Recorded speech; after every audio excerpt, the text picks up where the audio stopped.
I've said many, many times on the radio program, The Man Cave, that, you were sort of dealt a kind of a tough hand. I mean, don't you think? Well, look, it was I've dealt a challenge.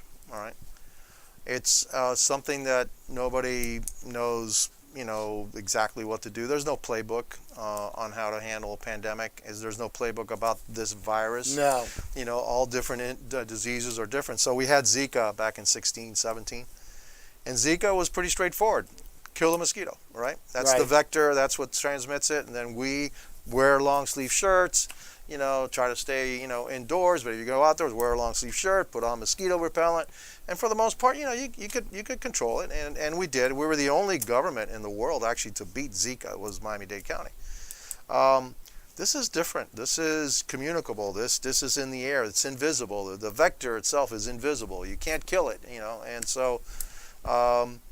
It's been a real challenge. And then what do you do? Do you open? Do you close? Do you wear a mask or not? I think we were talking before, and for the first 3 weeks, our CDC was saying, don't wear masks.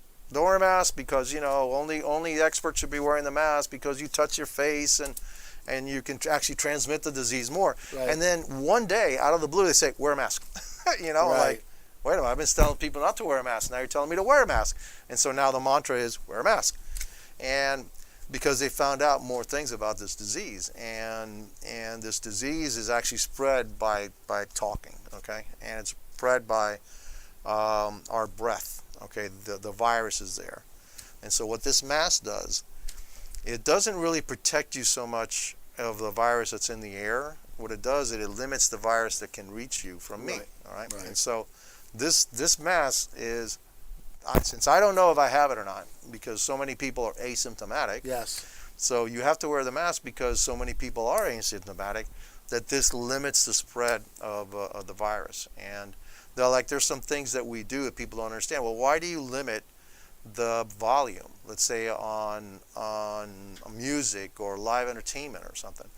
Well, the reason is, if you are in a place and the music is loud, then in order for you and I to have a conversation, I gotta be closer to you, and then I gotta be talking louder, which means I'm spreading more virus, okay, and more forcefully is coming out, which becomes a dangerous situation. So people go, I don't understand that. Well, that's the reason why we do that. Right. Everything that we do, there's a reason for it. Some people don't understand why, but believe me, there is a reason for it, and And again, we are writing this book, as we speak. But some of these decisions, unpopular decisions, but you didn't seem to really cower from making unpopular decisions. Where the basis of your decisions during the COVID crisis here in Miami-Dade County, where did you kind of lean on the experts more? Or? It's all leaning on the experts, and so I had a cadre of infectious disease control doctors, specialists. So I had one from FIU, I had one from I have one from UM Health, I have one from Jackson. We talked to our Department of Health, which is a state agency here, and this is my core group of people, and some of them are really internationally known, very well known people in infectious disease. And then obviously whatever the recommendations that come out of the CDC, our experts looked at that too. We looked at that. And then finally, in the last 2 months or so, I get a weekly call with the White House Task Force and Dr. Birx and Dr. Fauci. We speak with them, every week. And they actually look at us and say, we actually look at you and the things you're doing as somewhat of a model, okay?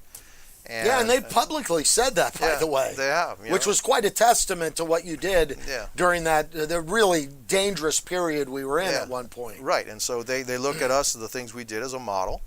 And so I look at them and say, well, what else could we be doing, And some people, and you said, some of my decisions haven't been popular. Well, I've learned a long time ago that what's right is not always popular, and what's popular is not always right. And so I just got to do what I think is right. And then I probably have a little bit more information than some do. A lot of people get information on Twitter or Facebook and this and all that. God forbid. Well, I'm not sure that they're talking to Dr. Fauci and Birx, and the CDC, right? And so I got to follow their lead and their recommendations.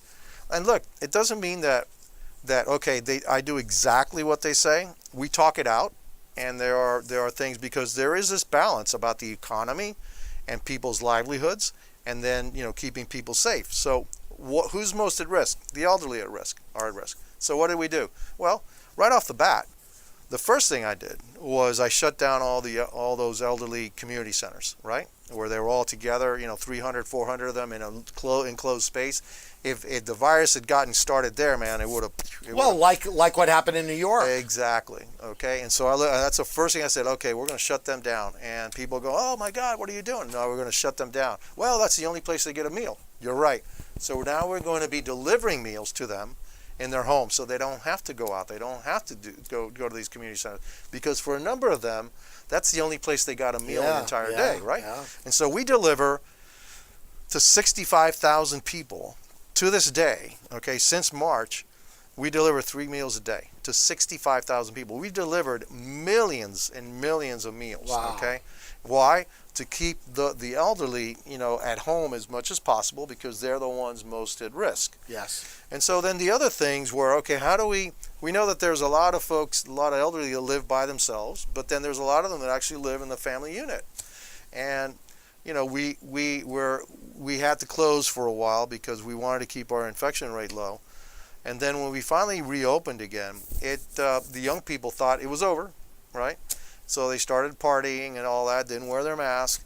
And sure enough, they started getting, positive readings, and then they would carry that home. And that's where we had that peak. We also had those demonstrations, okay? Right. Where we had thousands of people in the street yelling and screaming, and some of them without masks, super spreader event. And so all of that combined to now lead us into a wave, all right? And then we had to shut some things down to try to get this thing down again. And then we've kept those measures in place, and we've been slowly opening up a little bit at a time. But now, we expect that we're going to have a second wave because of the openings. But also, it's because of that, but it's also these pandemics, this is what they do. Yeah. Okay?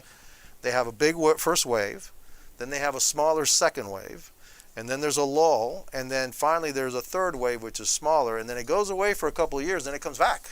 Okay? And so, and we're going to see if that's what happens now. We are expecting the second wave now to hit. We're seeing signs of it starting, and we think that a second wave, not as big as the first one, will be, at its peak sometime in the latter part of November. Yeah, all you really have to do is look back at history, right? We saw this 100 years ago. Yeah.